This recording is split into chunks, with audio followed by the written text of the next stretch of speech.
여러분 반갑습니다.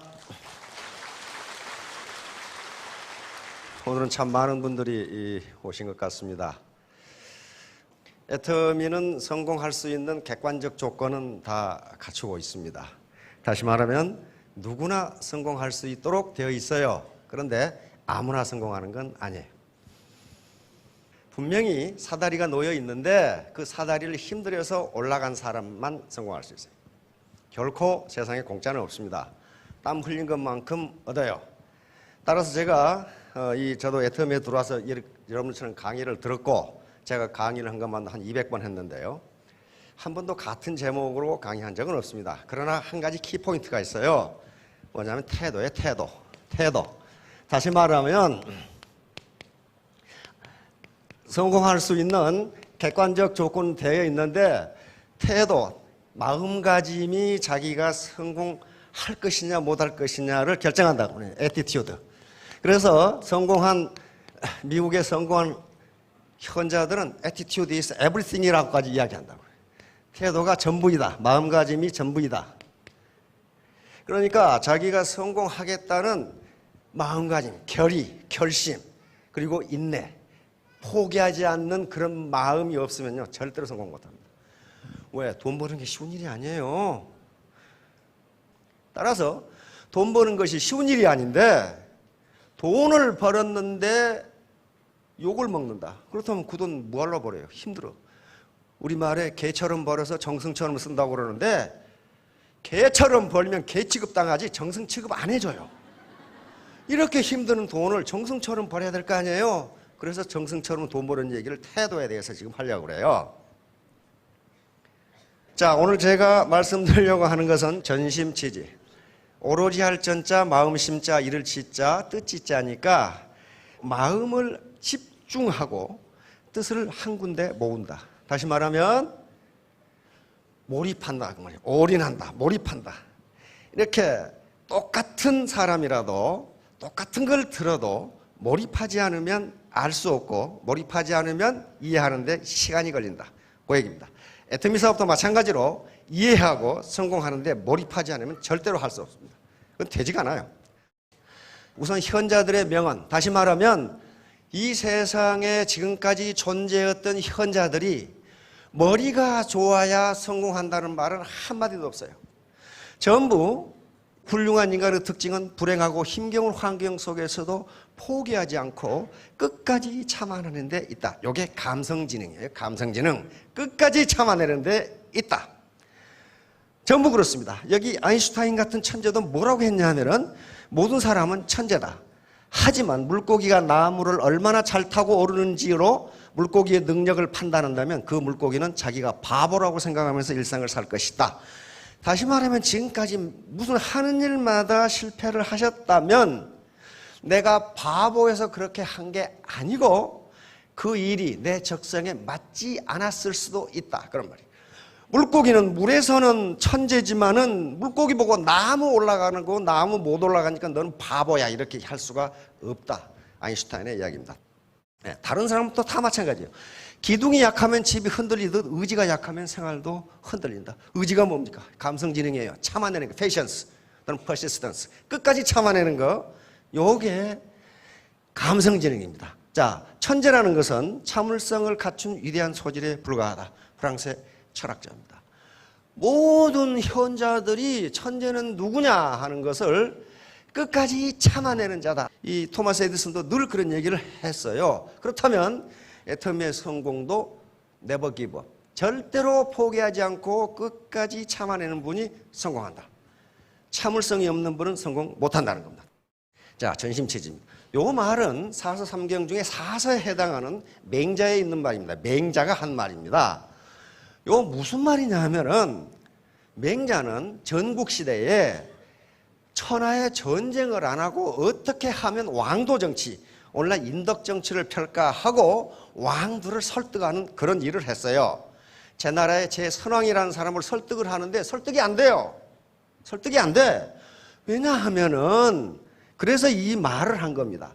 자기 식물이 성장하려면은 좋은 토양에서 따뜻한 햇볕을 봐야 성장하는데 햇볕을 보는 날이 하루고 나머지 열흘은 서늘한 그늘 속에 있다면 그 식물이 성장하겠느냐 하는 거예요. 그러니까 환경이 매우 중요하다. 다시 말하면 전혀 애터미의 석세스나 원데이에 참여하지도 않고 파트너 그 다음에 스폰서하고 만나지도 않고 집에 있으면 성장할 수가 없다. 그런 이야기가 똑같아요. 근데 맹자는 그때 애터미 얘기를 한 것이 아니고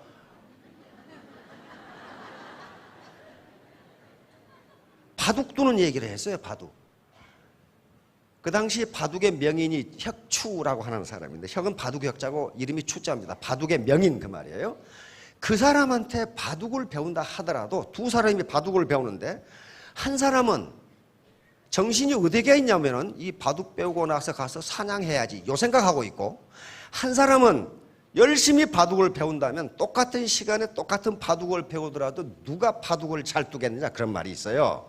그러니까 무슨 일을 하더라도 정신을 집중하지 않으면 배울 수가 없다. 성공할 수가 없다. 그 얘기를 계속하고 있는 거예요, 맹자가.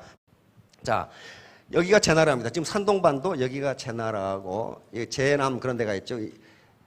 춘추전국 시대 월나라가 있고 초나라가 있고 이쪽으로 위나라가 있고 이렇게 되어 있는 나라입니다. 여기에서 있었던 맹자가 있었던 얘기입니다. 그런데 맹자는 우리가 세 가지 굉장히 유명한 얘기가 있죠. 두 가지. 특히 여기 지금 중국에 있는 비석입니다.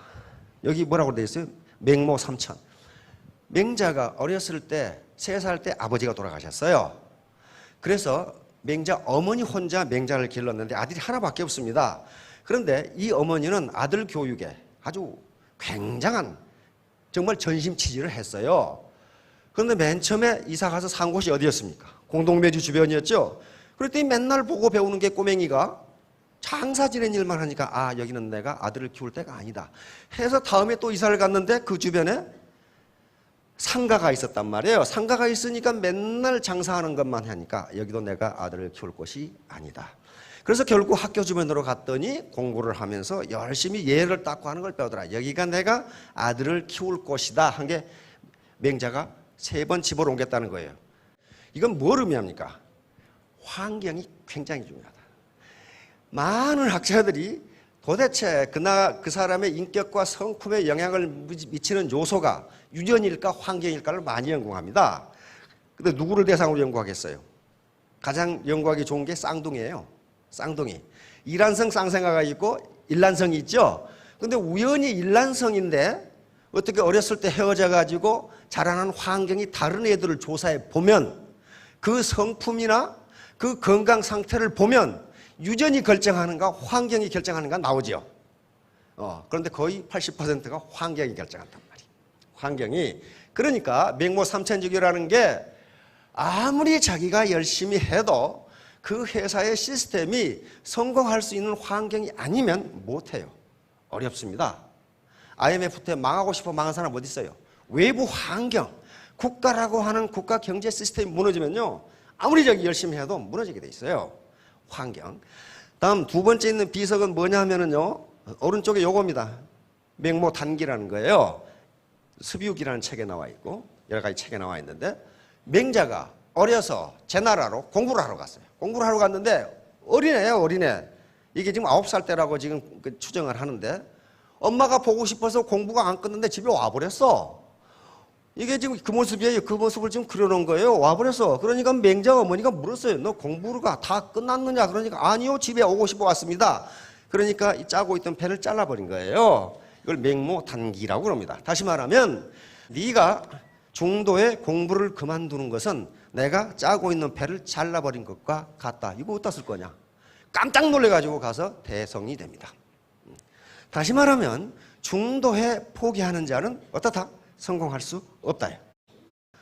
두 번째 이야기입니다. 왜 최선을 다하지 않았는가? Why not the best라는 건데, 지미 카터, 미국 39대 대통령 이름입니다. 지미 카터와 리코버 제독입니다. 하이만 리코버 제독이 미 핵잠수함의 아버지입니다. 핵잠수함을 만든 분이에요. 이분이 핵잠수함 승무원을 모집하면서 지미 카터는 해군사관학교를 졸업했습니다. 아주 공부를 잘했어요. 근데 이 하이만 리코버 제독은 면접으로 유명합니다. 면접을 아주 까다롭게 하고 아주 괴상망측하게 면접을 해요. 그런데 지미 카터가 자기는 핵잠수함의 제독, 핵잠수함의 사령관이 되는 게 지미 카터의 꿈이었어요. 해군사관학교에 나왔으니까. 그래서 리커버 제독에게 면접을 하는데 리커버 제독이 해군 전략, 해군 전사, 그다음에 미국 군사 전략 이런 걸 쑥 질문을 하더니 느닷없이 자네 사관생도 생활은 어떠했나? 이렇게 물었단 말이에요. 그러니까 뭐 재밌게 얘기했죠. 그러다가 느닷없이 또 자네 몇 등으로 졸업했나? 이렇게 물어봤단 말이에요. 그런데 카터는 820명 졸업에 59등을 했으니까 굉장히 잘했어요. 그래서 카터는 우기양양하게 59등을 했습니다. 그러면 칭찬을 해줄 줄 알았어요. 그랬더니 그게 자네가 최선을 다한 건가? 그렇게 물었단 말이에요. 근데 가만히 생각해 보니까 슬슬 머리 좋다고 놀았지 최선을 다한 것 같지는 않아.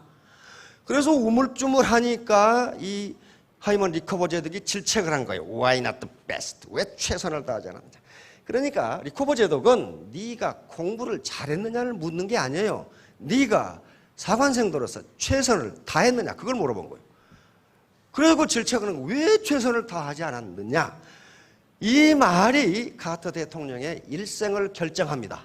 그래서 카터는 이 말을 좌우명으로 삼아서 이걸 실천에 옮깁니다. 나는 무엇을 하든지 최선을 다하리라. 자, 카터 대통령의 사관생도 모습입니다. 해군 초급장교 때 백악관에 있을 때 모습이고 이분이 바로 하이먼 리커버 제독입니다. 지미 카터는 대통령이 되는 게 꿈이 아니었어요. 핵잠수함 함장이 되는 게 꿈이었단 말이에요. 그런데 느닷없이 아버지가 돌아가셔 버렸어. 아버지가 뭐 했냐? 조지아에서 땅콩 농장을 했거든. 장남이기 때문에 아버지의 가업을 물려받기 위해서 해군대위로 눈물을 머금고 예편을 해서 땅콩 농장으로 갑니다. 근데 그때 지미 카터의 좌우명이 뭐라고 그랬어요? 최선을 다하리라. 내가 뭘 하든지 거기서 최선을 다하리라. 가서 계산을 해보니까 아버지가 빚을 너무 많이 지어가지고 빚을 갖고 나니까 뭐가 됐느냐? 극빈자가 돼서 극빈자. 이 생활보호 대상자가 됐단 말이에요. 그런데 뭐예요? 좌우명. 리커버 제독이 얘기한 최선을 다하라. 땅콩 농부로서의 최선을 다해서 빚을 다 갚고 부자가 됩니다. 그러면서 교육에 관련하면서 그 지역 조지아주에 유지가 돼요. 유지가 돼가지고 조지아주 상원의원에 출마를 해서 당선을 합니다. 그러니까 땅콩 농부가 몇 년 만에 조지아주 상원의원이 됐어요. 그 다음에 조지아 주지사에 도전을 했는데 떨어졌어요. 떨어져서 반성을 합니다. 내가 과연 조지아주 지사 후보로서 최선을 다했는가? 내 좌우명이 리커버 제독이 왜 최선을 다하지 않았냐고 질책을 했는데 최선을 다했는가? 그래서 참모들하고 분석을 해봤더니 최선을 다하지 않았다는 게 발명돼서 다음 선거에 다시 도전을 해서 조지아주 지사가 됩니다. 땅콩 농부가 조지아주 지사가 됐어요. 그런데 왜 지사가 되려고 생각했느냐? 벼슬 하려고 그런 게 아니고 그 당시 조지아주가 재정 적자에 허덕이고 있었어요. 그래서 내가 주지사가 되면 최선을 다해서 재정 적자를 해결하리라. 그렇게 해서 4년 동안에 조지아주의 재정을 적자에서 흑자로 돌려놓습니다. 그리고 나서 자기는 주지사로서 만족을 하고 했는데 워싱턴 정가에 가서 자기 대통령을 하겠다고 나서는 사람들을 보니까 별거 아니야, 별거. 자기보다 나은 것도 없어. 그래서 워싱턴에 가서 다음 대통령 선거에 출마하겠다고 기자회견을 합니다. 그런데 기자로부터 아무도 그 사람을 아는 사람이 없어. 출마 선언은 아주 간단해요. 나는 몇 자녀의 아버지이고 나는 내 아내를 사랑한다. 그리고 조국을 사랑한다. 그래서 미 대통령에 출마하려고 한다. 그 말이에요. 그래가지고 이 카터가 대통령이 출마하는 게 미국에는 먼저 정당에서 후보가 돼야 되죠. 민주당 대통령 후보로 출마하는 거예요. 그러면 거기서 이제 선거를 해가지고 대통령 후보를 정하죠. 그걸로 출마한 거예요. 그래서 그 당시에 저는 기억하는데 카터가 대통령에 출마한 게 코미디의 1급 코미디였어요. 지금 미국은 웃을 일이 없다.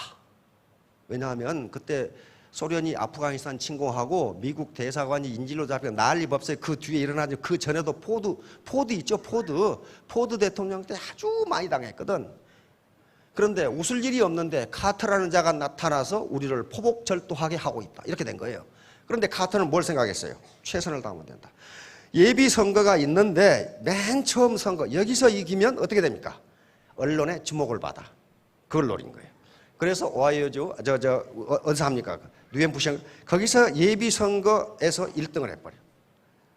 그때부터 언론의 관심을 받으면서 결국 어떻게 됩니까? 미 39대 제럴드 포드를 현역 대통령을 물리치고 39대 대통령이 됩니다.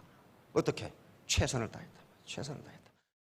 이게 대통령을 출마하면서 자서전을 쓴 겁니다. 자서전 제목이 뭡니까? Why not the best? 왜 최선을 다하지 않았느냐? 요거 왜 최선을 다하지 않았느냐? 자신에게 물어보세요. 나는 최선을 다했는가? 안 했다면 거울 보고 너 임마 왜 최선을 다하지 않았느냐? 그 다음에 카터는 재임 기간 중간에 재수가 많이 없었어요. 카터가 표방한 외교 정책이 도덕 정치, 인권 정치, 환경 정치, 독재는 용납하지 않는다. 이런 거였단 말이야.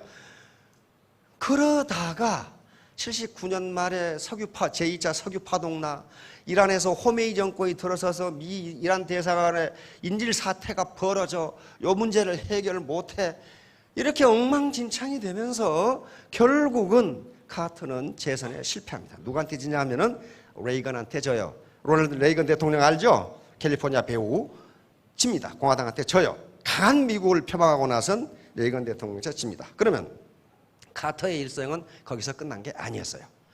카터의 그 업적, 카터의 그 인품은 대통령이 끝나고 나서 나타나기 시작했단 말이에요. 맨 먼저 뭐 했느냐? 카터 센터를 만들어 가지고 행복 만들기, 질병 퇴치하기, 희망 가꾸기라고 하는 3대 슬로건을 가지고 전 세계 분쟁을 해결하고 가난한 자를 돕고 특히 헤비타트 운동을 이건 빈자들을 위한 집짓기 운동입니다. 우리나라에 왔었죠. 2001년 우리나라에 와서 필리핀의 코라슨 아키노 대통령하고 와서 136채 그때 아마 집을 지었을 거예요. 직접 망치를 들고 집을 짓고 질병 퇴치, 환경 보호, 분쟁 해결, 세계 많은 분쟁을 해결합니다. 이게 폼 잡는 게 아니고 우리나라에 와서 집 짓는 거예요 지금 이거. 망치 들고 톱질하고 이 부인 로잘리 연사하고 그렇게 한 겁니다. 그래서 결국 어떻게 됐어요? 2002년 노벨상을 받습니다. 노벨 평화상을 받았어요. 노벨상 연설입니다. 굉장히 명연설을 했어요. 아주 짧게 한 5분 동안 했는데 명연설을 합니다. 우리는 변화의 시대에 적응해야 하지만 불변의 원칙들은 여전히 고수해야 한다. 변하지만 변하지 않는 게 있어요. 가장 중요한 게 양심이고 도덕성이고 정직성이에요. 그런 건 변하지 말아야 한다. 전쟁은 때로는 필요악이 될 수도 있다. 하지만 아무리 필요하다 할지라도 그것은 언제나 악이지 선이 될 수 없다. 노벨상에서 연설 내용에 들어있습니다. 후회가 꿈을 대신하는 순간 우리는 늙는다. 이건 카터가 쓴 책에 들어있습니다. 카터는 문필가입니다. 지금까지 23권의 책을 썼어요. 정 베스트셀러 같은 책이 많습니다.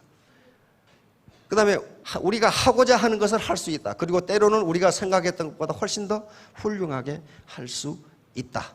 마지막에 뭐라 그랬습니까? 어떻게 피곤하지 않으십니까? 그러니까 이 말을 했어요. 나는 겨우 80살이다. 그러면서 뭐라고 했냐? 몇 년은 더 일할 힘이 있다. 카터의 말입니다. 자, 리코버. 아까 카터를 땅콩 농부에서 대통령까지 만들어준 좌우명을 준 Why not the best? 그렇게 말한 리코버는 뭐 하는 사람이냐? 역시 현재 미국의 군함을 세계 최강으로 만들어버린 사람이 리코버 제독이라는 분입니다. 이분은 역시 해군사관학교를 졸업했는데 미국은 지도자가 어떤 사람이야 하는 걸 잘 보여줘요. 이 양반은요, 아마 세계 역사상 가장 군대 생활을 오래 했어요. 63년을 했어요. 그것도 장군만 30년을 달았어요. 왜냐하면 이분이 아주 보물이기 때문에, 이분이 보통 인재가 아니기 때문에 미 상원에서 리코버 제독의 정년을 없애버렸어요. 늙어 죽을 때까지 하시라고. 그래서 83세에 해군대장으로 예편합니다. 왜?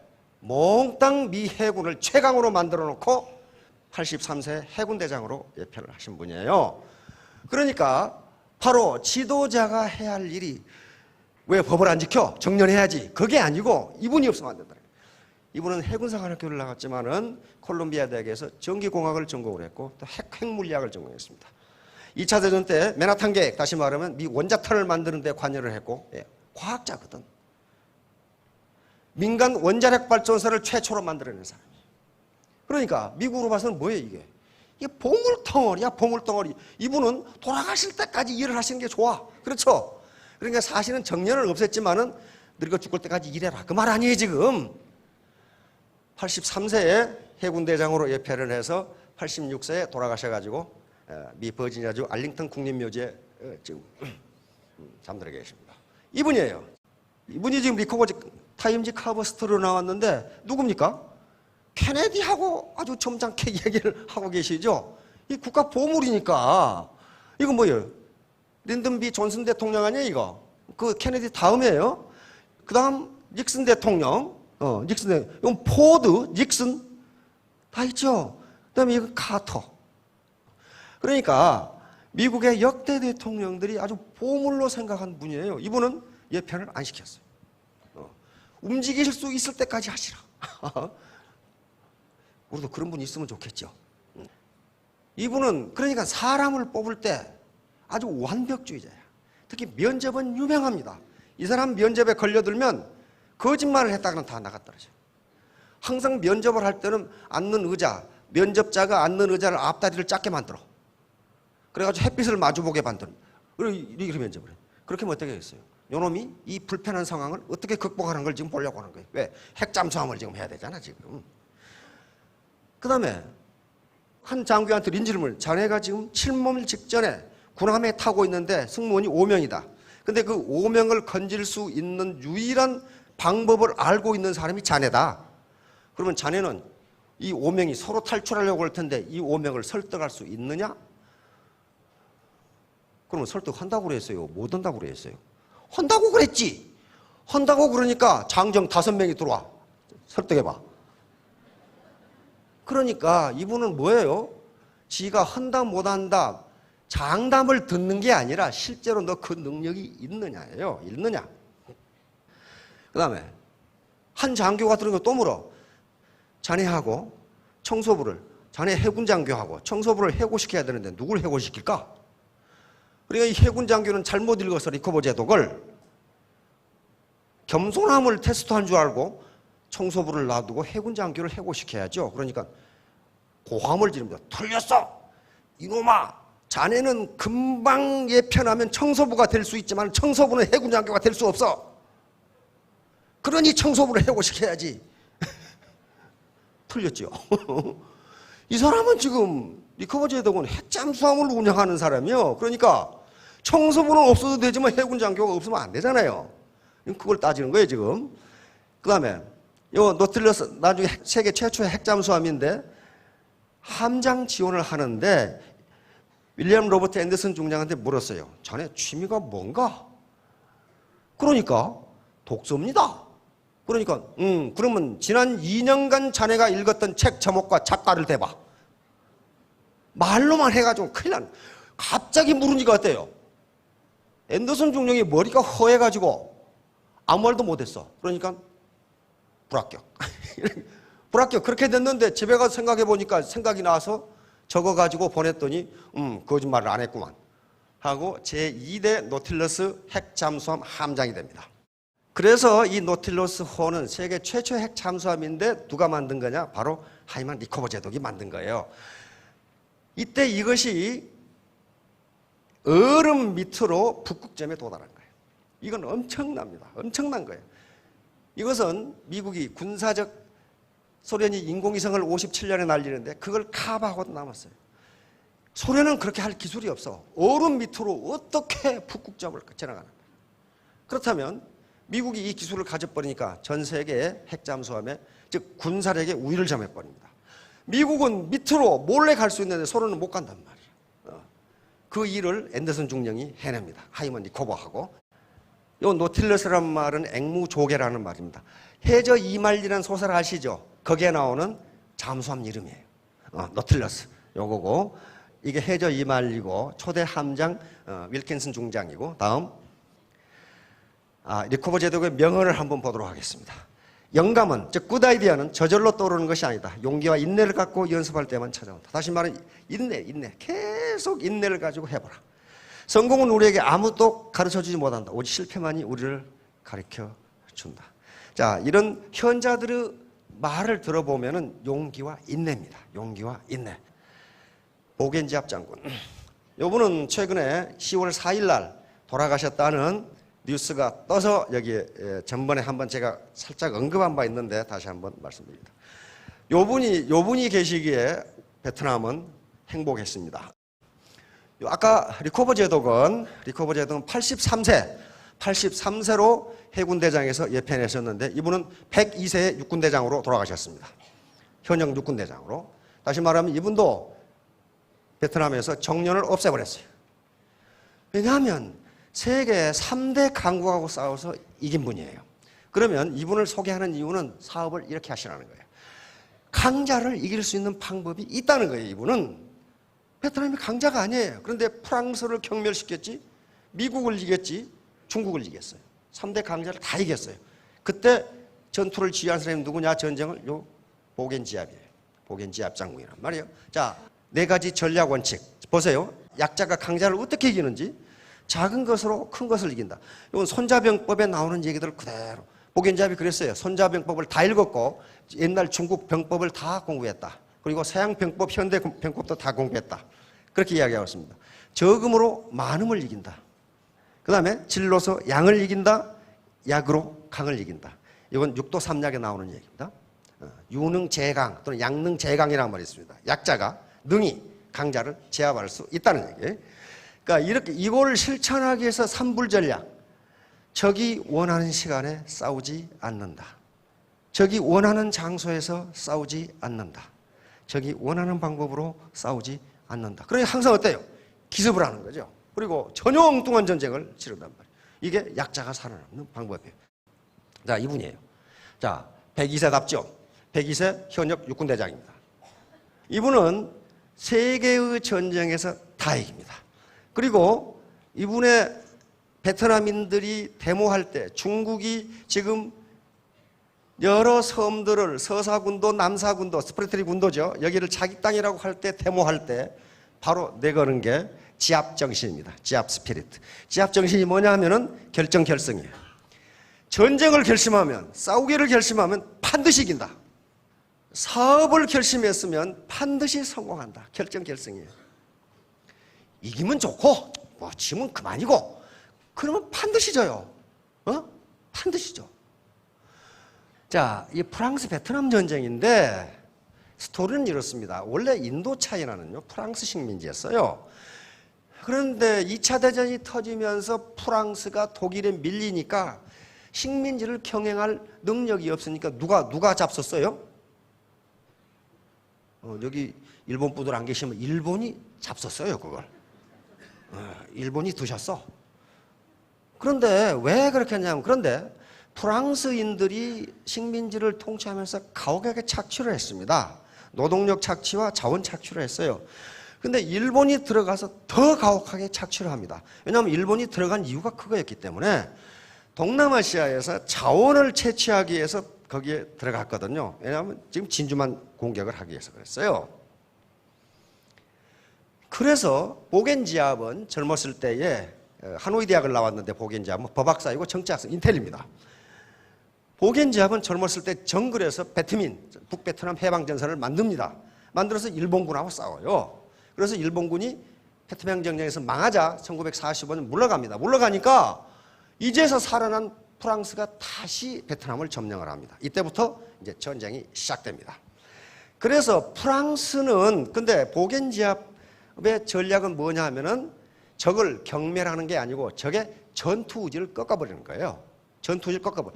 그러니까 자기 파트너들이 사업의지가 꺾이면은요 죽어도 못합니다. 사업의지를 꺾지 않아야 돼요. 그리고 자기 사업의지를 자기가 스스로 셀프 모티베이션을 해야 돼요. 의지가 꺾이면 아무것도 못한다는 거예요.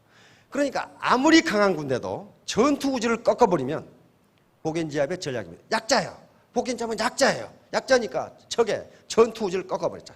적이 강자니까 이길 수는 없다.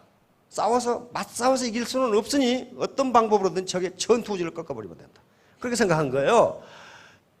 이제 프랑스군이 계속 게릴라전을 하니까 프랑스는 어떻게 생각했느냐. 저놈들을 한꺼번에 몰살을 시켜버려야 되겠다고 해서 그 몰살 장소로 잡은 게 디엔비엔푸라는 겁니다. 여기가 디엔비엔푸예요. 여기가 중국이고 여기가 라오스입니다. 프랑스군이 여기를 결전의 장소로 잡은 것은 베트남의 게릴라들이 중국에서 라오스를 통해서 이쪽으로, 여기가 보급 루트예요. 보급 루트의 교통 요지입니다. 여기를 점령해버려 어떻게 됩니까?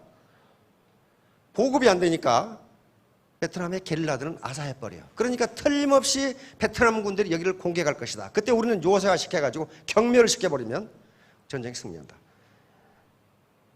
누가 그렇게 나발을 불었냐면 나바르 장군이. 전쟁은 여자와 같아서 덮칠 줄 아는 사람에게 몸을 맡긴다. 그런데 지가 덮친 게 아니고 이렇게 나발은 불었는데 복겐지압이 먼저 덮쳐가지고 전쟁이 복겐지압에게 몸을 맡겼어. 다시 말하면 이 디엔비엔푸에서 디엔비엔푸를 공격하는데, 공격 준비를 하는데 10년을 했어요. 10년. 그렇게 신중하게 했어요. 10년을 해가지고 프랑스군을 괴멸시켜버립니다. 프랑스는 포병 지휘관은 자살하고 프랑스는 항복을 하면서 전쟁이 끝납니다. 그러니까 누가 항복했어요? 프랑스가 베트남에게 항복을 합니다. 16,000명의 정예병이 있었는데 5,000명 전사, 10,000명 포로. 프랑스는 역사상 가장 최대의 수모를 당한 겁니다. 게릴라들한테, 베트남 게릴라들에게 5,000명이 전사하고 10,000명이 포로로 잡히고 무조건 항복을 해버려요. 다 죽게 생겼거든. 다 죽게 생겼거든요. 왜? 보급로가 비행장인데 비행장을 점령해버렸어요. 비행장을 파괴해버렸어요. 그러니까 어떻게 됩니까? 전쟁 의지가 꺾여버린 거예요. 그러니까 항복 이렇게 된 거예요. 그래서 나바르 장군은 나발만 불고 프랑스로 절소를 하게 됩니다. 이제 2차 인도차이나 전쟁은 미국과의 전쟁입니다. 역시 이건 20년 전쟁인데 미국이 역시 패배합니다. 이때 미국이 얼마나 비참했는가 하는 것은 미군 장성이 쓴 책에 들어있습니다. 웨스트 포인트 스토리라는 책에 완전히 세계 최강의 군대가 아주 원시적인 무기로 싸우는 군대에게 졌어요. 졌다고. 져서 도망갔어요. 몇 몸만 도망가는 바람에 베트남에는 엄청나게 많은 미군의 물자와 무기가 그대로 남았어요. 베트남군이 최강이 됩니다. 세계에서. 그러니까 미군은 어떻게 했어요? 미국의 장병들은 완전히 의지가 꺾여요. 어떻게 우리가 졌냐, 이거 어떻게 졌냐 이거지. 그래가지고 미군이 독일군부터 한국 모든 미군의 이 진지가 마약 소굴로 바뀝니다. 그래서 한 부대에 마약 중독자가 10 내지 15%라고 했고 매일 군기사고 장교의 말을 듣지 않아. 장교도 뭐라고 명령을 받았냐 하면은 야간에는 내무반에 들어가지 말라. 그렇게 했어요. 왜? 아무나 가지고 칼로 찌르니까. 왜 그렇게 됐어요? 월남전을 하면서 장병들은 국가를 위해서 국가의 명을 받고 지금 목숨을 걸고 싸우는데 본국에서는 반전대모, 기구관 장병들에 대해서는 어디 가장 나쁜 놈들 말이지. 이렇게 취급을 받으니 이게 뭐냐 이거야. 우리는 죽으라고 싸웠는데 초국에 가니까 나쁜 일, 범죄 저지르고 온 놈처럼 취급하니까 전부 미군이 시리에 빠진 거예요. 이걸 구해내려면 누가 해야 됩니까? 리더, 지도자들이 해야 돼요. 정치 지도자 그리고 장교들이 해야 됩니다. 장교들이 미군을 살리기 시작합니다. 그런 놈을 전부 예편시키고 다시 군기를 잡아가면서 살리는데 결정적으로 살린 것은 레이건 대통령이에요. 자, 전쟁에 져서 사기가 떨어진 군대를 사기를 올리려면 어떻게 하면 되겠어요? 그거 모르시네. 모를 수밖에 없어. 전쟁에 이기면 돼. 그렇잖아요. 전쟁에 이기면 돼요. 전쟁에 져서 사기가 떨어진 군대를 사기를 올릴 수 있는 유일한 방법은 전쟁에 이기면 돼. 근데 전쟁이 없으면 어떻게 되느냐? 없으면 전쟁을 만들면 돼. 전쟁을 만들어서 이기면 돼요. 미국만 그 힘이 있어요. 미국은 그렇게 했습니다. 저쪽 중미에 가면 그라나다라고 하는 조그만 섬나라가 있어요. 영국의 독립한 나라죠. 거기에 미국 대학생들이 인질로 잡혀 있다고 하고 3대 공중파 방송을 동원했습니다. ABC, NBC, CBS를 동원해서 US 아미가 국민을 위해서 얼마나 훌륭하게 활동하고 있는가를 전부 활동 사진으로 찍었어요. 근데 그거 그렇게 많은 병력 안 가도 되거든. 대학생들 잡혀있지도 않았고 그라나다가 뭐가 있겠어 거기에. 그런데 많은 병력을 동원해서, 그런데 그 책에 보면 그렇게 했어요. 많은 사람들은 우스꽝스러운 전쟁이라고 할 것이다. 왜냐하면 가보니까 아무도 없어. 그런데 미국 대학생들을 구조해서 본국으로 송환하고 3대 공중파 방송은 미군이 얼마나 용감하게 전투를 하는가를 방송을 계속했어요. 그러니까 미군이 돌아오니까 국내에서 어떻게 됩니까? US 아미 원더풀을 계속 외치는 거예요. 그러면서 미국의 사기가 올라가기 시작합니다. 군대의 사기가 가는 곳마다 US 아미 원더풀이야. 옛날에는 살인자, 비겁자 뭐 이렇게 됐는데, 그러자 레이건은 다시 행동을 취합니다. 83년에 파나마를 일개 군단을 동원해서 침공을 해서 파나마 대통령 노리해간지 무슨 해간지를 잡아다가 마이애미의 감옥에 가다 버립니다. 그러니까 뿔따구가 나면은 남나라 대통령을 잡아다가 감옥에 가다 버린다니까. 왜? 미국에 마약이 돌아다니는 게 저놈 자식이 틀면 혐의가 있다 이거야. 혐의가 있는 거예요. 혐의가. 그래서 파나마 침공에 성공합니다. 그러고 나서 85년에 카다피가 말을 안 들으니 페남기 폭파 무슨 테러에 리비아가 관여됐다고 해서 리비아를 폭격합니다. 그렇게 하면서 미군의 사기는 다시 올라가고 세계 최강의 군대가 됩니다. 다시 말하면 계속 지금까지 뭐 당하고 그렇게 해서 사기가 떨어지신 분은요, 애터미 사업에서 조그마한 성취라도 하나 해보세요. 조그마한 성취가 큰 성취를 할 수 있는 발판이 됩니다. 맨날 실패만 하면은 나는 무능한가 보다, 그 생각을 할 가능성이 있어요. 조그마한 성취, 이게 큰 성취의 밑바탕이 됩니다. 자, 이제 중국하고 전쟁이야. 그러니까 큰 놈들은 다 한 번씩 건드렸어요. 왜 중국이 베트남을 침공을 하냐 하면은 원래 베트남은요, 전시에 중국이 보급을 많이 대주고 많이 지원해 줬습니다. 근데 중국과 베트남의 사이는 좋지가 않아요. 왜냐하면 1000년 동안 중국에 괴롭힘을 당했어. 근데 그걸 깡다구로 버텼어요. 버텼는데 전쟁이 딱 끝나니까 이제 문제가 달라진 거야. 베트남이 인도차이나를 점령해 버립니다.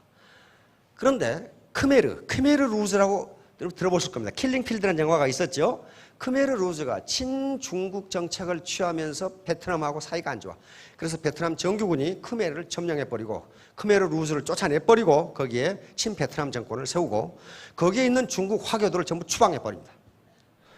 그래서 중국은 화가 무지무지 났어요. 이 자식이 힘이 좀 세지니까 말을 안 들어. 거기서 나오라고 했는데 안 나와. 나오라고 하면 나오라 해야 되는데. 그래서 등소평이 우리가 베트남에게 교훈을 가르쳐줘야 되겠다. 그 말을 했어요. 그 말을 하고 세 군데로 10개 사단을 동원해서 공격을 합니다. 그런데 이 베트남에는요, 베트남 정규군은 전부 크메르, 지금 캄보디아에 가고 없기 때문에 여기에 남아있는 것은 베트남 민병대예요. 베트남 민병대, 우리 같으면 예비군만 남아있는데 중국 정규군 10만이 베트남 민병대에게 괴멸당해버려요. 깜짝 놀라서. 그래서 중국이 깜짝 놀래가지고 10만을 더 보냈어. 10만을 더 보냈는데 그것도 괴멸당해버려. 그래서 40만을 보냈는데 40만도 다 깨져버렸어. 탱크 파괴 420대, 전투기 격추 15대. 누구에게 졌느냐? 베트남 민병대 10만에게 중국군이 깨져버려. 이때 전투를 지휘한 분이 보겐잡 장군이에요. 이때 국방장관이었거든. 보겐잡 장군은 전투우지를 꺾는다고 했어요. 전투우지를. 그래서 중국이 베트남을 침공하는 이유가 뭘까? 보겐잡은 뭐라고 생각했느냐? 이제 우리가 전쟁이 끝나고 통일을 하니까 중국이 자기들이 힘이 얼마나 센가를, 즉 힘을 과시하기 위해서 그런다 하는 것을 알았어요. 그렇다면 요 의지를 꺾어버려야 되겠다 해서 술술 자기들은 인해 전술로 오는데 느닷없이 공격을 해버린 거예요. 그러니까 초장에 아주 맹공을 퍼부어버리니까 하다 다 죽어버린 거예요. 여기서 하다가. 그래서 단 한 달 만에 중국군이 철수해버립니다. 저놈하고 싸워서는 안 되겠거든 지금. 저놈하고 화가 무지무지 나 있는 놈하고 싸우는 데는 싸움을 피하는 게 최적이에요. 그렇죠? 역시 중국이 패배하고 나가버립니다. 이런 장관이에요. 그러니까 어떻다는 거예요? 사업을 하는데도 전술 전략이 있어야 돼요. 무조건 열심히 한다고 되는 게 아니란 말이에요. 자, 올인. 이거 보셨죠? 올인은 원래 도박에서 판돈을 한꺼번에 다 거는 것. 근데 지금 우리가 사회적으로 쓰는 보통 명사로서는 자기 정신적 에너지, 육체적 에너지를 모두 한 곳에 쏟아붓는 겁니다. 올인하지 않으면 할 수 없어요. 올인의 실제 주인공이 차민수라는 분이라고 그랬죠? 차민수 씨가 지금 어디 교수죠? 어디 교수예요. 지금 국내에 와 있어요. 교수인데 도박 중독자들한테 도박을 가르치기도 하고. 근데 이분이 유명한 말을 했어요. 자기가 미국 프로포카 1등이었어요. 몇 년간. 1등인데 1등하고 천등 차이가 프로포카의 천등 차이가 손톱만큼의 차이도 안 난다는 거예요. 그런데 그 손톱만큼의 차이를 극복하지 못한다는 거예요. 왜? 그만큼 노력을 하지 않으면 안 된다. 우사인 볼트하고 100m 달리기 하는데 2등하고 몇 초 차이예요? 100분의 1초 차이도 안 나요. 근데 그 100분의 1초 차이를 극복하지 못해요. 못한다고요. 그러니까 백지 한 장 차이를 극복하기 위해서 얼마나 노력해야 되는가. 얼마나 노력해야 되는가. 그렇게 하지 않고서는 성공하기 힘들다. 애터미 사업도 마찬가지. 이게 전심 취지예요. 정신을 집중하고 마음을 한 곳에 모아서 사업을 하지 않으면요, 성공하기 힘들다. 분명히 누구나 성공할 수 있는 객관적 조건이 있지만은 아무나 성공하는 건 아니다. 감성지능, 다시 말해 끝까지 참고 포기하지 않고 열정을 보이는 사람이 성공한다. 이게 바로 제임스 가필드 대통령의 10분을 활용하라예요. 10분을 활용하라. 미국 제20대 대통령입니다. 미국에서 가장 가난한 대통령, 가장 가난한 대통령. 링컨보다 더 가난한 대통령이었어요. 혼자 과학으로 윌리엄스 대학을 졸업하고 미국 제20대 대통령에 당선된 분이에요. 이분이 17살 때 오하이오주에 농부로 들어갔다고 그랬죠. 일꾼으로 잡부로 들어가요. 잡부로. 근데 한 3년 지내다 보니까 그 집 딸하고 로맨스가 벌어졌어요. 대농장주가 자기 외동딸이 말이 일꾼하고 그러는 걸 가만 놔두고 해서 몽둥이 찜질하고 쫓아내버렸어요. 몽둥이 찜질하고 쫓아내버렸단 말이에요. 빈손으로 쫓겨났죠.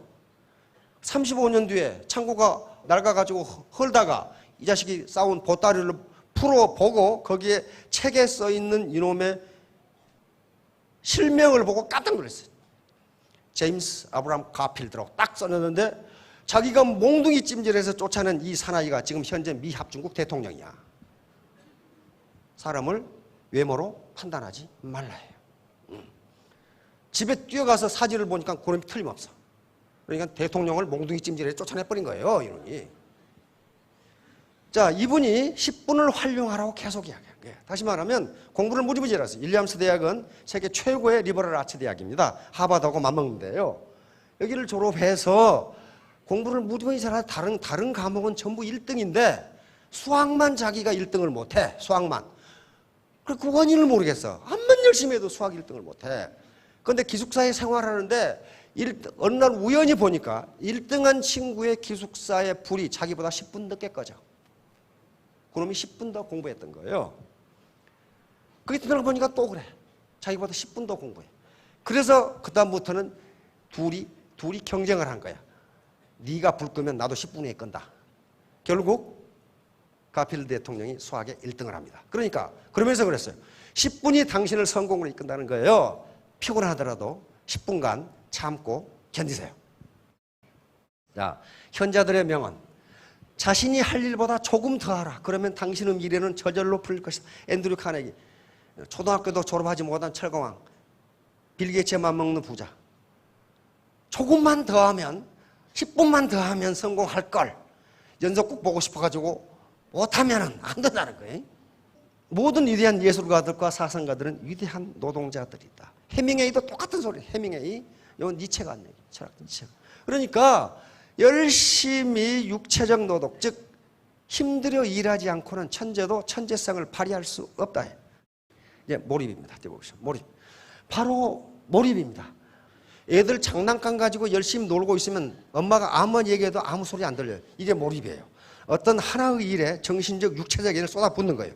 그런데 이것에 대한 이론은 굉장히 발전되어 있고 칙센트 미하이 교수라고 한 분이 있습니다. 미국에서 가장 많은 책이 팔리는 학자 중에 한 사람인데 몰입이 뭐냐는 걸 설명하는 거예요. 창의성도 두 가지밖에 없어요. 창의성의 조건 하나는 기존의 지식을 이해하는 것, 두 번째는 몰입하는 것, 두 개예요. 몰입을 하면은 어떤 현상이 빚어지냐? 시간의 왜곡 현상이 빚어져요. 이거 왜곡 현상 많이 경험하셨을 거예요. 근사한 처녀 때, 총각 때 근사한 파트너하고 데이트를 하면 시간이 어찌 그리 빨리 가는지. 그런데 하기 싫은 일하고 있으면 시간은 또 왜 그렇게 늦게 가는지. 하기 싫은 일이 뭡니까? 고등학교 때 수학 시간에 강의 듣기. 이런 거 하면서 시간이 무지하게 지루하죠. 비행기 타고 미국 가기. 얼마나 지루한지 몰라. 한참 자고 나는데 30분도 안 지났어. 그게 몰입했을 때와 지루할 때의 시간의 왜곡 현상이에요. 자, 그러니까 몰입하게 되면은 성공할 수 있습니다. 자, 베토벤. 베토벤은 음악의 천재입니다. 악성이라고도 부르죠. 그런데 음악의 천재니까 천재적인 음악을 작곡하는 게 아니에요.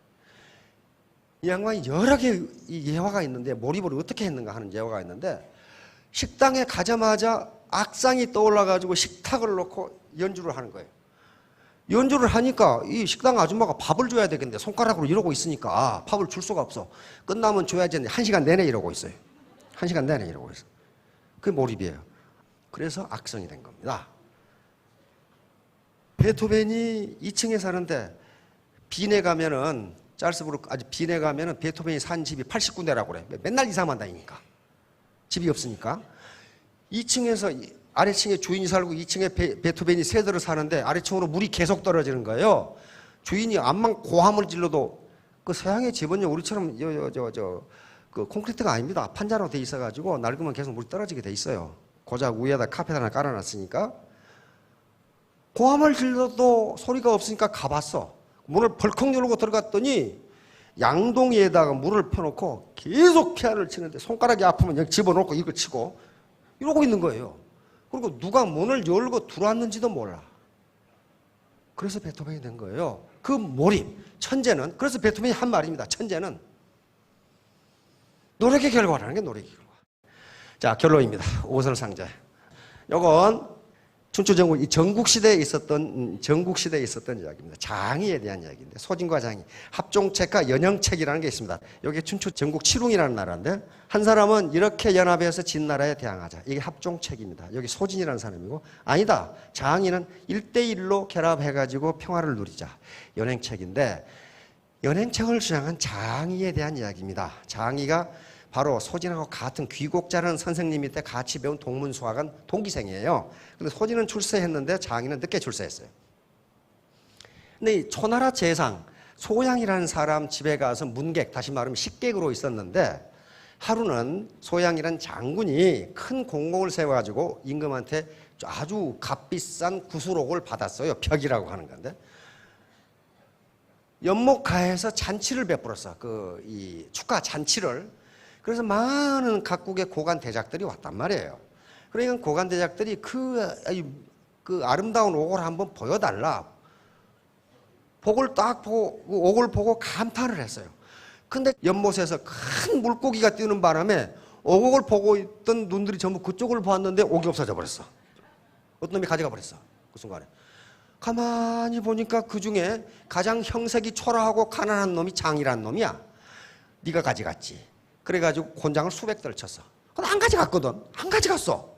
근데 가져갔지. 수백 대를 쳤어요. 그래 피투성이가 돼가지고 집에 오니까 마누라가 어떡하겠어요. 당신이 무슨 유세한다고 돌아다니고 농사 짓고 살면 괜찮을 걸 말이야.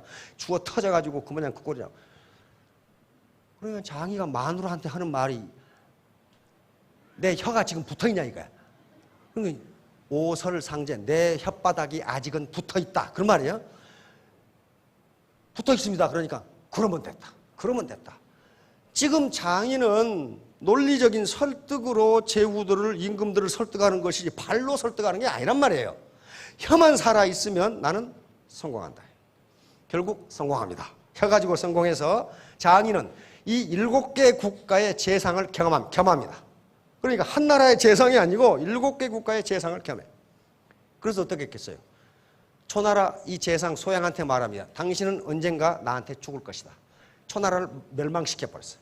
초나라를 멸망시켜버렸어요. 그러니까 여러분 시대에 얻어맞고 누구한테 당하고 어떤 놈 개돈 떼어먹고 도망가고 어떤 놈 속임수 치고 우리 지금 82세 어르신 계시는데 설탕물 퍼가지고 만병통치하게 하고 팔아먹고 좀 당했죠. 당했는데 그래도 아직 뭐가 남아있어요? 혓바닥 남아있잖아요. 싸고 좋아 써봐, 싸고 좋아 써봐, 싸고 좋아 써봐 남아있잖아요.